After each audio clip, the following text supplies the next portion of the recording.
Paulie G. Welcome back to the Paulie G Show, coming to you live from high top Mount Georgia. I hope you're doing very, very well. I hope your new year is off to a great start. Had a little bit of a rough start to my new year. I won't get into any details, but I think I just would like to start with just one small piece of philosophy that I've learned, if you don't know already. Remember to love and appreciate your friends and family and spend as much time with them as you possibly can, because tomorrow is not promised for any of us, and you need to make the most of that. It's the most important thing in your life. So I will stop there with my philosophy and get into why I am here with you, my friends, today, which is Fender Stratocaster. So it seems appropriate for me to talk about the Strat, and particular this Strat, given recent circumstances, which will maybe make a little more sense as I go along here. So, Strats, okay, they started building these in 1954. They would have looked very much like this, which is the two-tone, or often referred to as the tobacco burst finish, and it would have been identical to this from 1954 through 1957, with a few rare exceptions. There were custom orders available. You could order certain colors through Fender, through you go to your local dealer and say, I want a red Strat or a blue Strat, and I think very often what they did basically was used auto paint to make those guitars, but those were really rare. But by and large, if you bought a Strat in those years, this is what it would have been. And then in 58, they went to the tricolor burst, which has the red hue along with the black and the brown. Anyway, but the Strat, really, let's face it, this is the most recognizable, most iconic electric guitar, I think. I think anyone who doesn't even really just play guitar, sees a Strat and that it evokes certain memories of their favorite, musicians, just to name a few. And, the list is endless, but, Hendrix, Jeff Beck, Eric Clapton, Stevie Ray Vaughan. I'm just scratching the surface here, but I think of people, when I see this particular model, I think of actually like Buddy Holly, right? Like, so this was the Strat that, he played. And I actually stood right next to his Strat at the Rock and Roll Hall of Fame a few years back. It's on display there. There was some controversy as to whether or not that his guitar was on the plane with him when that tragic event happened in a crash, but it wasn't. And actually, at that point, he had already gotten a new 58 Strat that he was on tour with, which again had the red hue. I don't really care for the tricolor burst. I'm a tobacco burst guy, if you haven't learned that already from my videos. But he had just gotten a newer version that he had on the road with him. I don't know where that guitar is now. There's all kinds of speculation here and there. But anyway, back to the Strat. This particular one is a 1990 issue. It's a 1957 reissue. So we're in 1990 and we're making replicas of 1957. So this guitar is now roughly 33 years old, which almost really makes this a vintage guitar, right? So it's, the numbers get crazy as you get as old as I do, or as I am, I should say. But this guitar, this particular one, actually belonged to my brother Louis, who could do things with this guitar that just, were just mind-blowing. He was a master of Les Pauls and Stratocasters, and he made sounds with this thing that were just beyond belief. I actually bought this guitar from him at a point where he needed a little bit of an infusion of cash. I didn't play guitar at the time, but I bought it from him with the agreement that he was going to buy it back at some point when he, made a little bit more money back, and that was the deal. Unfortunately, he passed away not very long after that. So this guitar is not for sale at any price. I don't care how many Powerball winning tickets you put in front of me.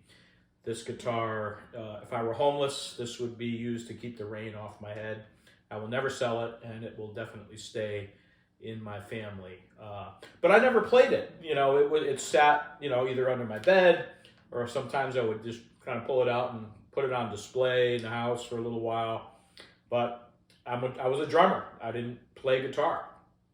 So the only time that it ever really got played, for the most part, was I actually had a gentleman, a very nice gentleman, who was an employee of mine. I'll call him a coworker. I don't like to use that word. He worked for me, but let's call him a coworker. His name was Ron Klober, a very, very nice gentleman.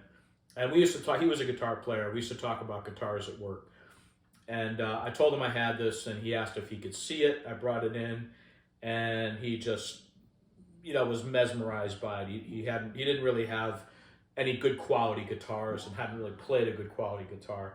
And at some point, he had asked me if he could borrow it to go play in his gospel church band on Sunday.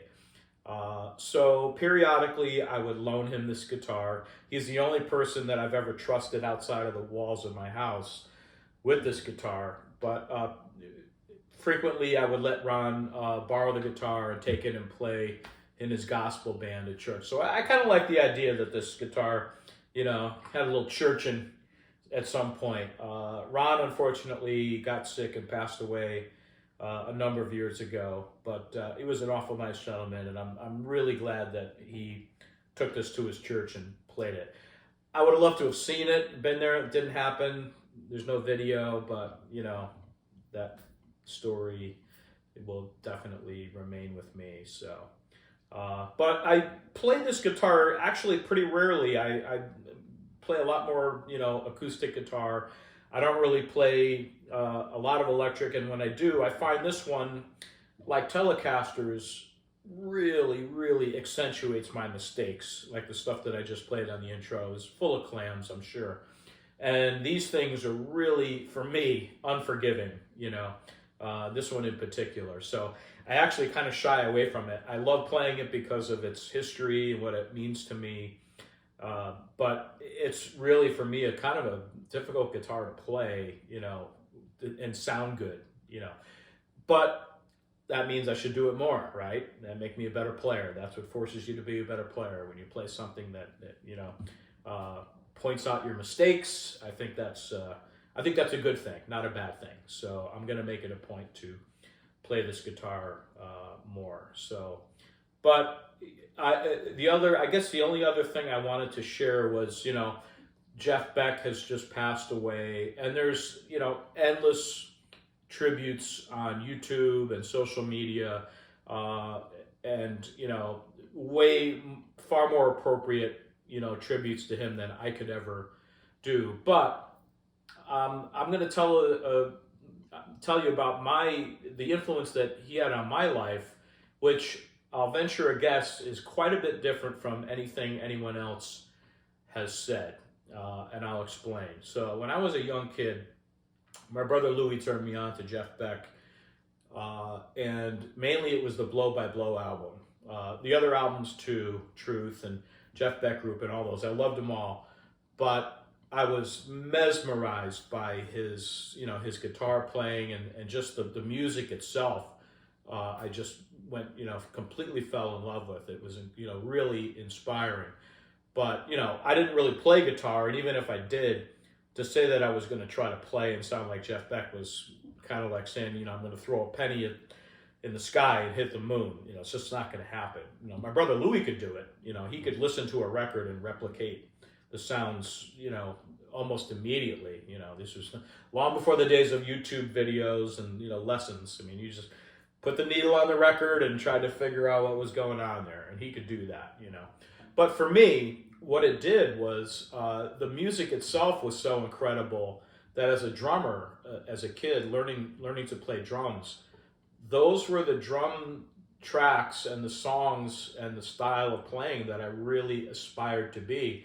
I thought, well, gee, maybe I'll never be a Jeff Beck guitar player, but maybe I could become the kind of drummer that could play that kind of music. And that's what I aspired to do. So all of the drummers that played on his records, you know, Richard Bailey, Simon Phillips, you know, Vinny, Carmen Appice, those were the drummers that I emulated and tried to learn the Jeff Beck songs on drums. So for me, that was my huge inspiration that I got from Jeff Beck. He made me a much better drummer than, you know, playing along with a Kiss record. Like pretty much everybody else in my neighborhood that was a drummer was probably, you know, trying to do. And I think of one song in particular from the Blow by Blow album called Scatterbrain. And it's in 9/8 time. And, you know, for a 14-year-old kid, and I labored over that song for what probably was months to master that song from beginning to end and be able to play every drum fill, every groove on that track. And I did it. And even my brother Louie, who wasn't one to throw around compliments, he threw them around like manhole covers, if you want to know the truth. Even he was pretty impressed that I could play that song. But, you know, there weren't a lot of 14-year-old kids in my town playing in 9/8 time. So for that, I'm hugely appreciative of Jeff Beck, and I just love everything he did.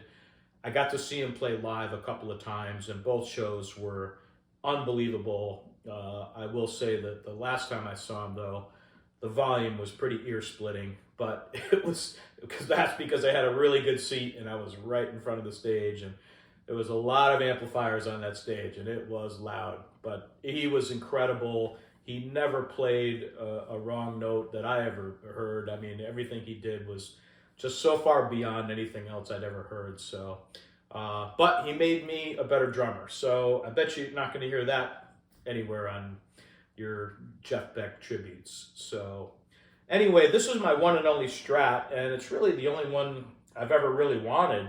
I love the look of it. The neck feels beautiful. It's got a beautiful maple neck. It's in superb condition because, again, it's rarely ever been played. Although, you know, sometimes I do think about getting one with a rosewood fretboard. I don't know why, but that may happen at some point. I don't know. But anyway, I just wanted to display this one, you know, 1957 reissue Strat. It's actually a 3-way selector, not the 5-way like the modern Strats, but you can go in between if you get it just right, and with the switch you can kind of get that you know, tonal quality between the pickups that's a little bit out of sync. They're out of sync with one another. If you do that, you know, just right. I'm not going to start fooling around with it now, but this is very much designed in the 57, you know, manufacturing specs. So that's about it. I guess the last thing I'll say is I am heading into some surgery next week, so I may not be able to make any videos for a little while, but it may not be that long. I have a little project I'm working on, and I'll maybe make a quick video with that next week before I go for the surgery and show you what I've got sort of cooked up for a little spring project. So anyway, it's great to be with you again, and I just want to say thank you so much for tuning in. As always, please have a very, very healthy, happy, safe 2023. And until next time, this is Paulie G reminding you that when it comes to guitars, you only need one more.